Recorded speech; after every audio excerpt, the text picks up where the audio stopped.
So you can understand even more so why he would want to step away and not focus on fighting or defending his title, because obviously there's a lot going on. It's extremely sad. So here's what just went down that has the entire MMA world completely losing its mind right now. Moments ago, we got hit with news that's going to shake everything up. Ilia Topuria, this absolutely unstoppable fighter who's been dominating 2 divisions, just officially walked away from defending his UFC lightweight belt. This isn't some small announcement we're talking about here. This is earth-shattering news regarding Ilia Topuria, because I do think that as of this morning, it's probably the biggest news of the day. So obviously by now you know that he is not fighting on January 24th. And here's the thing. Now, the announcement itself is already crazy enough to process, but wait until you hear what's really driving this decision. The actual truth behind what's happening in his personal life is going to hit you hard. We're dealing with some seriously heavy stuff here. So buckle up, because this story just keeps getting more intense the deeper we go. Nobody could have predicted what was about to unfold. What I'm sharing with you right now represents one of the most dramatic situations we've ever witnessed in mixed martial arts. And that's not me being dramatic for clicks. We're watching a reigning champion's world completely fall apart in real time. And it's unlike anything the UFC has dealt with before. This whole mess started building up slowly at first. Just whispers in the community. You know how these things begin. But those quiet rumors have now blown up into the biggest talking point in the entire sport. Even Ariel Helwani, who covers every major story in this business, is calling this massive. When that guy says something's huge, you know it's legitimately earth-shattering. For the past several weeks, I've made the difficult decision to temporarily step away from defending my title. This was not a decision I took lightly. However, when circumstances arise that threaten your personal integrity, your family, and your reputation, there comes a point when you must address them directly. In recent months, I have been subjected to severe and unacceptable pressure, including threats to disseminate false allegations of domestic abuse unless financial demands were met. These allegations are entirely unfounded. The truth is not a matter of opinion, it is a matter of evidence. On November 27th rolls around and Topuria drops a bomb on social media that had everyone scrambling for answers. The post hit the internet, and within seconds the entire MMA community was buzzing.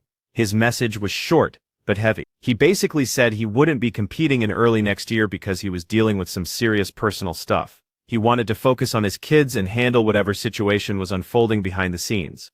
At that moment, nobody understood how deep this rabbit hole actually went. What was really happening in his private life remained a complete mystery. So naturally, people started connecting dots and making up theories, because that's what happens when you don't get the full picture. Some folks figured it was just the crazy pressure of holding 2 championship belts finally catching up to him, which honestly would make total sense considering how demanding that lifestyle is.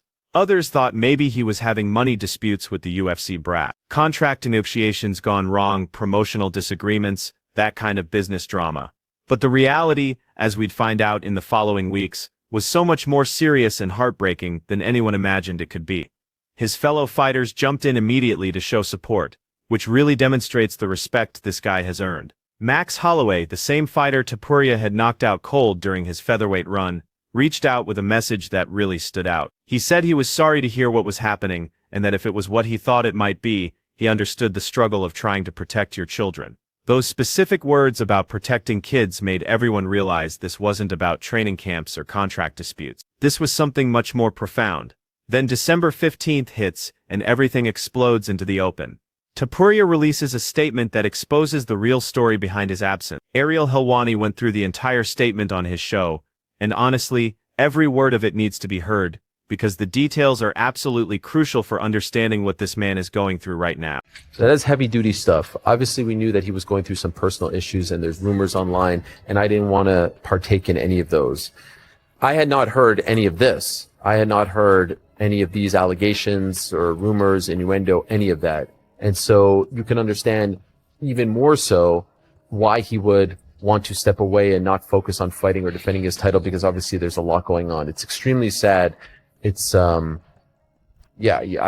feel for everyone involved. I feel for his family. I feel for his kids. It's an awful situation. Let me walk you through exactly what Topuria is claiming, because these allegations are absolutely massive. We're talking about life-changing accusations here.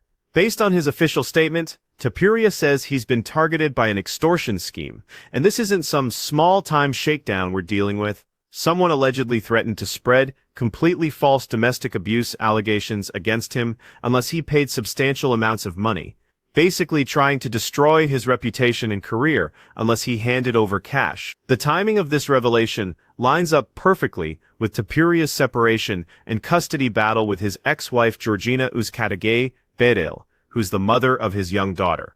Multiple reports suggest their relationship completely fell apart in late 2025. And you could see the warning signs on social media. They unfollowed each other, deleted shared photos, all the classic breakup moves. Spanish media described their divorce as contentious and heated, involving significant money and complicated custody arrangements. When you look at everything Topuria is dealing with right now, all these legal battles and personal attacks and custody fights, stepping away from fighting was really his only realistic option if he wanted to protect his family. Helwani captured just how serious this whole situation has become when he broke it down on his show. To remain silent was made solely to protect my children, who are the most important part of my life. However, I've come to understand that silence under these circumstances does not protect the truth. It allows false narratives to take hold.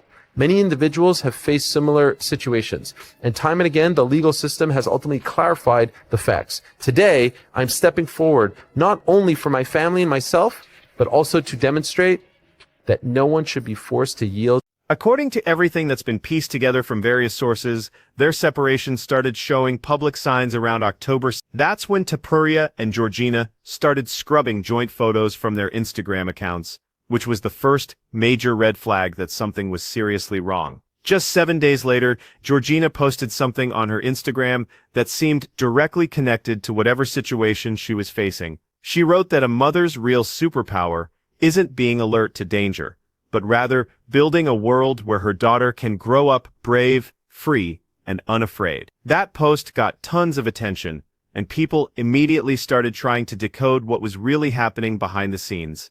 By November 10th, reports came out that Georgina had officially filed for divorce. These weren't just rumors floating around anymore. This was actual legal paperwork being filed.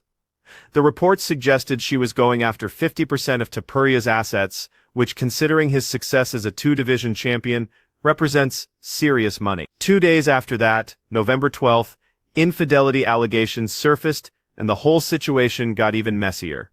Georgina reportedly told Spanish media that the breakup happened because Topuria was messaging other women, which obviously added another dramatic layer to an already complicated mess. But here's where things get really interesting. Topuria wasn't just sitting back accepting these accusations quietly. In his December 15th statement that revealed everything, Topuria explained that he's been actively collecting evidence to defend himself against these claims. He wasn't taking this lying down. He stated that all relevant evidence has been carefully preserved and documented. We're talking about a comprehensive evidence collection operation here, including audio recordings, written communications, witness statements, and video material. This documentation has already been submitted to judicial authorities in Spain to pursue formal charges for attempted extortion, falsification of evidence, misappropriation of funds and personal property, and multiple threats. This is entering serious legal territory now. Topuria's statement also broke down why he initially stayed quiet about the entire situation, why he didn't come forward immediately with all these details, and why he ultimately decided to speak publicly when he did. Well, I got something for you. This called the Wife Beater Special. That's right, I got my wife beater on for Ilia Topuria. That puts his hands on a woman. You know, I grew up without a dad. You know, never seen my dad, never will see my dad. And you know what? I'd rather not see my dad than have my dad there beating on my mom. Let me tell you something, that'll get you killed around these parts, son. What really stands out is his refusal to be controlled by fear. And that takes real strength in a situation like this. The reactions to this bombshell have been immediate and completely divided across the MMA community. And social media, people are taking really strong positions on different sides. Some members of the MMA community have rallied behind Topuria, seeing him as a victim fighting against blackmail and extortion.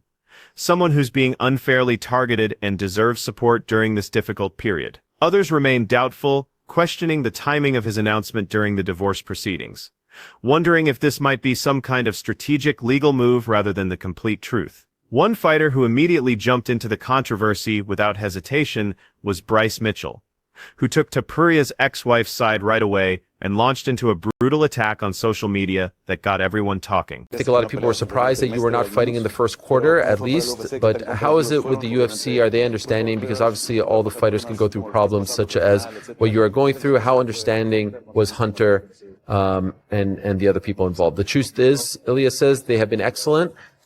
We have a special connection. I have understanding without having to give a lot of explanation, understanding from them. From the very first moment, they have extended their hand. I have been offered their support in any time I needed it. So I don't really know. I'm very happy for the support I've received from them. Mitchell even went as far as challenging Topuria's brother Alejandro Topuria to a fight, saying he'd be willing to step into the octagon with him at Featherweight, which is taking involvement in someone else's drama to a completely different level. But while fighters like Bryce Mitchell are busy making judgments on social media and inserting themselves into the drama, the UFC has a business to operate, and more importantly, they have a lightweight division that's now in complete chaos without its champion. So how exactly is the promotion dealing with this unprecedented situation?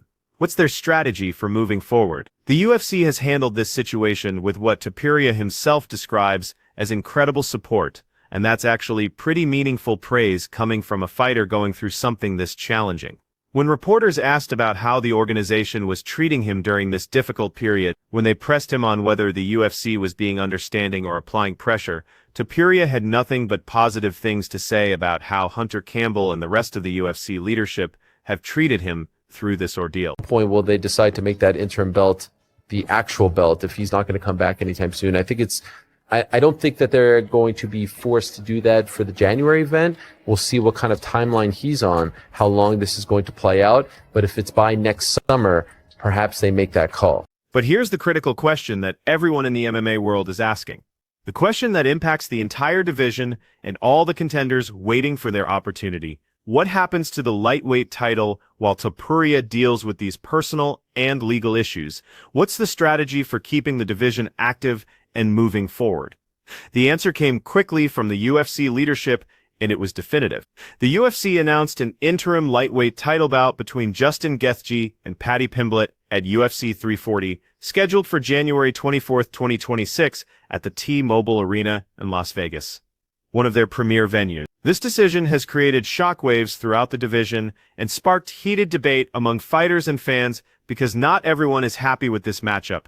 Let me give you the complete context of why this bout is so controversial, why people are so split on this decision. Justin Gaethje is a 37-year-old veteran with a professional record of 25 wins, a fighter who's been around and battled everyone. He's a former interim lightweight champion who earned that honor in 2020 against Tony Ferguson before losing the unification bout to Khabib Nurmagomedov. Known for his aggressive fan-favorite style that emphasizes power punching and toughness, Gaethje has been part of some of the most exciting and memorable fights in recent UFC history, the kind of battles that people remember for years. On the other side, Paddy Pimblett is a 30-year-old from Liverpool with a 21-3 record, staying undefeated in the UFC with 6 straight victories, which is an impressive run by any standard. His charismatic personality, combined with his grappling skills and developing striking, has made him one of the most polarizing figures in the sport. Someone people either absolutely love or completely hate with very little middle ground. But here's where the controversy really explodes,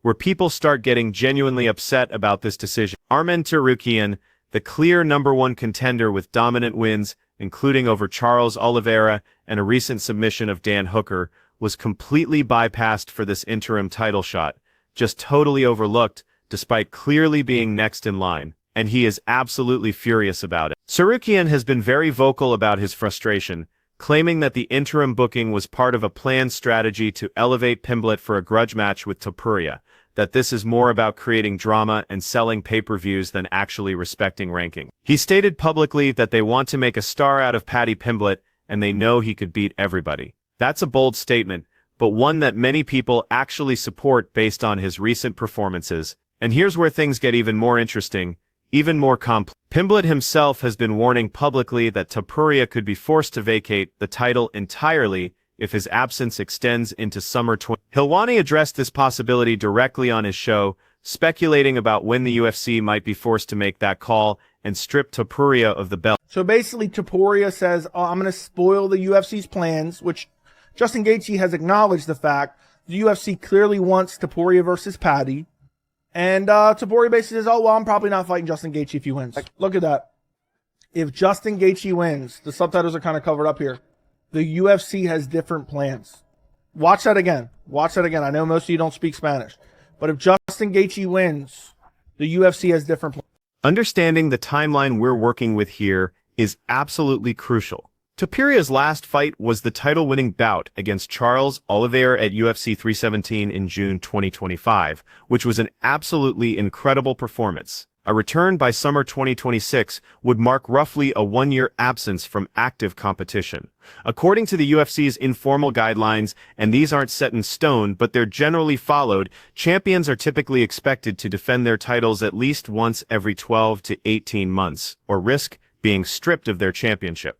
But what's even more fascinating is what Topuria himself has hinted at regarding his future plans. What he's been saying about what comes next for him. According to reports from multiple sources, Topuria has suggested that if Gaethje wins the interim title, he might actually vacate voluntarily and pursue a welterweight challenge against Islam Makhachev instead of unifying the lightweight belts, which would be a shocking move. One YouTube commentator broke down exactly what Topuria said about the UFC having different plans if wins, really analyzing the implications of these comments. Did he vacate the belt, or did you guys say, if you're moving to lightweight, then we don't want to hold up the featherweight division? No, he did that. He said, I've done everything I can do here. I'm ready to move up. And he vacated it. He said, I shouldn't be holding up anybody's opportunities. And, you know, it's always, I respect when guys do that. This revelation has led many to believe that Topuria's primary interest is fighting Pimblett, not necessarily the most deserving contender based on rankings and recent performances.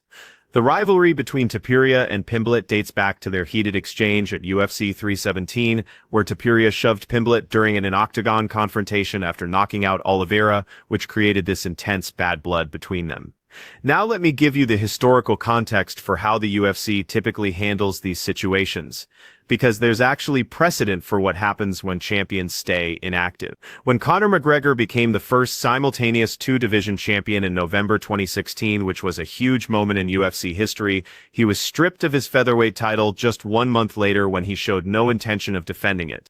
When it became clear he wasn't going to fight it, his lightweight title lasted longer, until April 2018, when after over 500 days of inactivity, the UFC stripped him and crowned Khabib Nurmagomedov as the undisputed champion, which led to one of the biggest fights in UFC history when Conor eventually returned. This brings us to an important point about Topuria's history with title vacancies, because this isn't actually his first time giving up a belt. Back when he vacated his featherweight title in February 2025, Dana White explained that it was entirely Topuria's decision and not something the UFC forced upon him, that Topuria made the choice himself. Topuria has felt like he's done all that he can in that division, and he feels like he's cemented his legacy, and his body cannot make the weight anymore, so Topuria will be moving up to 155 pounds and will be vacating the featherweight title. In February 2025, Topuria voluntarily gave up his featherweight title to pursue the lightweight championship, making the move up in weight official. At the time, he cited the brutal weight cuts as his primary reason for moving up, explaining that walking around at approximately 80 to 90 pounds made cutting down to 145 increasingly unsustainable and honestly dangerous for his health. One analyst summarized the situation clearly when discussing why Topuria made the move up in weight.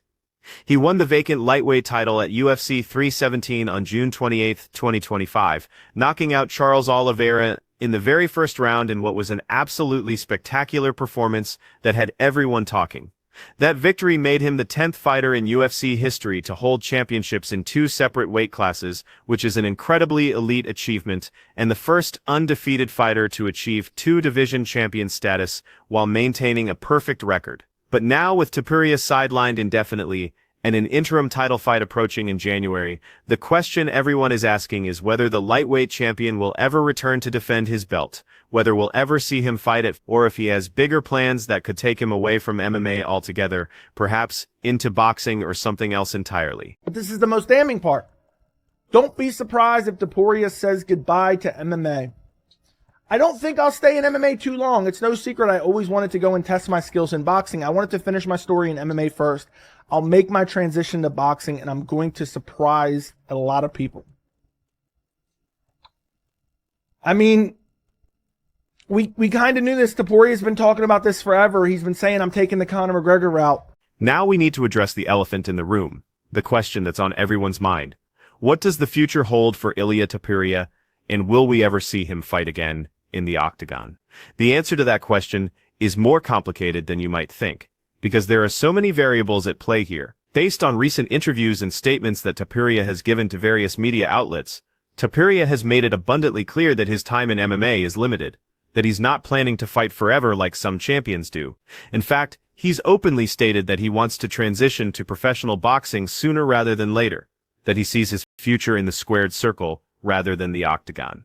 Ilia Topuria is saying that he wants to go into boxing and just completely be done with MMA soon. Yeah, that's a little bit worrying. First of all, Ilia is not going to be a world-level championship boxer. I hate to break it to you. I know I'm an MMA fan, but at the end of the day, boxers are so good at what they do because they master the sweet spot science. They master the sport of boxing. They spend their entire lives just boxing, whereas Ilia boxes, kicks, wrestles, does jiu-jitsu, elbows, knees. There is so much that goes into MMA that you don't have the time to focus on just one martial art.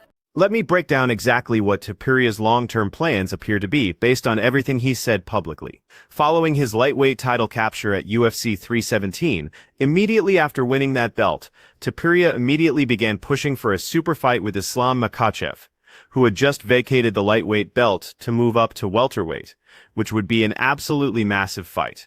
Topuria framed this potential matchup as a legacy-defining triple crown, a chance at becoming the first fighter in UFC history to win titles in 3 weight classes, which would put him in a category all by himself.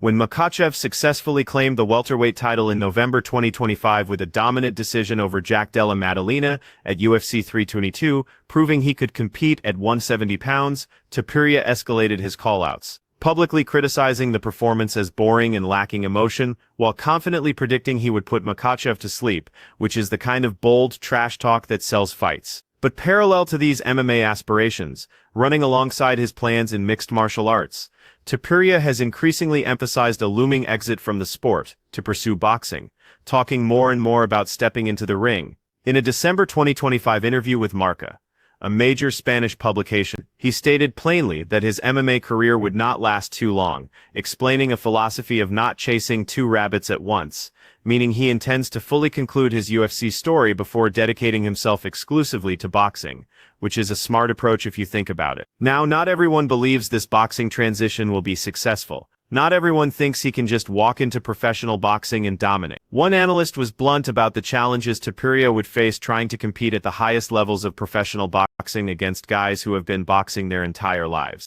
He has openly said, I plan to retire between the ages of 30 and 32.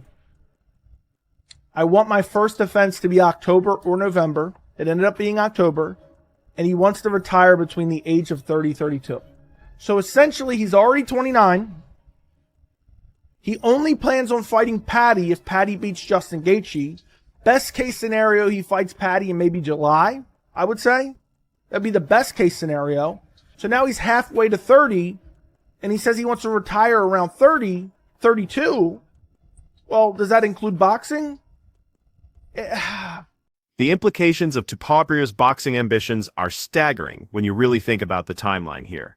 Topuria has openly stated that he plans to retire between the ages of 30 and 32, which is relatively young for combat sports. He's currently 28 years old, turning 29 in a couple of weeks, which means we're already approaching the end of his planned career. If you do the math, and this is sobering when you calculate it, that means we might only have 2 or 3 more fights from Topuria at most before he walks away from the octagon forever, before we never see him compete in MMA again. One commentator laid out the brutal reality of this timeline when discussing Topuria's future on their show. That you'll fight in January. When would you like to fight? When you feel it's time to return? Well, Ilia says, as I've communicated, I'm going through some personal problems. I do not have an exact date when everything will be fixed. I hope that as soon as possible, as soon as it is solved, I will be ready to go back. In the octagon, I prioritize at this time the welfare of my family, of my children, my own. So as soon as everything is solved, I will be back to the octagon. Now let's talk about what this means for Topuria's legacy and the lightweight division's stability going forward. As of late November 2025, before all this chaos started, Topuria held the number 2 spot in the UFC men's pound-for-pound rankings, trailing only welterweight champion Islam Makhachev at number 1. He briefly held the number 1 position after his spectacular knockout of Oliveira at UFC 317, which was seen as one of the greatest performances of the year. His legacy as the 10th 2-division champion with a perfect 17-0 record and spectacular knockouts over Volkanovski, Holloway, and Oliveira remains elite. Absolutely top-tier achievements. However, having 0 lightweight defenses invites paper champ criticisms, potentially tarnishing his reign, compared to multi-defense greats like Khabib or Charles Oliveira, who defended multiple times. The mental toll of this situation cannot be understated either, because we're not just talking about fight preparation stress here. While Topuria hasn't explicitly used terms like depression or anxiety in his public statements, the language in his announcements paints a picture of significant emotional distress that's clearly affecting him deeply. The burden of protecting his children while combating what he calls manipulated narratives has clearly affected his ability to focus on fighting and training at the level required to be a UFC champion. When asked about his return timeline, when reporters pressed him for a specific date, Topuria made it clear that his family comes first, and he has no concrete date for when he'll be back in the octagon. Actually, I met my wife in Miami. Really? Yeah, she was living there. Damn. Who says you can't meet your wife in Miami? But you can find your wife in any place in the world. You hear that? Put that on Only in Date on Instagram. You can meet your wife in Miami. Alright, that's right. Put it on Only in Date. It's hilarious. Everywhere. But why are you saying that? Huh? Why? The truth is, what everyone wants to know. You announce, not the first quarter, people are waiting for answers about when you'll fight again. Topuria is saying that everyone deserves to know the truth and have transparency in this situation. The situation has drawn comparisons to other UFC fighters who have paused their careers for personal reasons, because Topuria isn't the first champion to step away. Sean O'Malley, for instance, announced a complete break in September 2024, following his title loss to Merab Dvalishvili at UFC 306. Citing a need to recharge mentally after an intense run as bantamweight champion, which shows that even elite fighters need time away sometimes. And then there's the Nelk Boys clip that keeps resurfacing in discussions about Topuria's marriage troubles.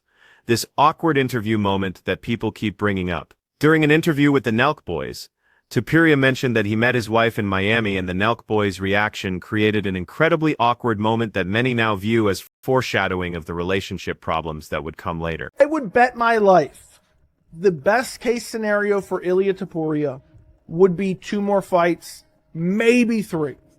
I'd be shocked if we got 3 more fights from Ilia Topuria, unless he were to somehow lose, like a fluke injury or something. If he goes out there, if you fight, let's say Paddy beats Justin Gaethje, I'm predicting Paddy to win right now. So hypothetically, Paddy beats Gaethje, Topuria fights Paddy mid-2026, which is already disgraced that we got to wait over a year for that fight to happen. Who's he going to fight after that? He's not fighting Arman.